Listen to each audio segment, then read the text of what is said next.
เงินพระจันทร์เต็มดวงวันมาฆบูชาพร้อมกับวันจันทรุปราคาตอนนี้คืนจันทร์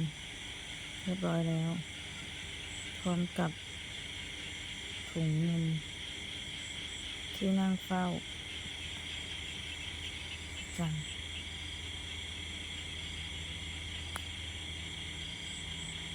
ทั้งคืน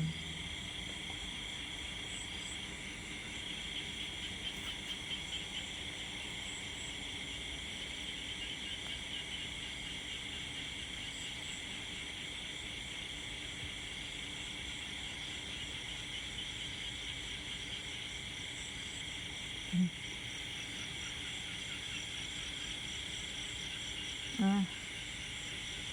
เคให้โชคให้ลาภให้ร่ำให้รวยนะคะ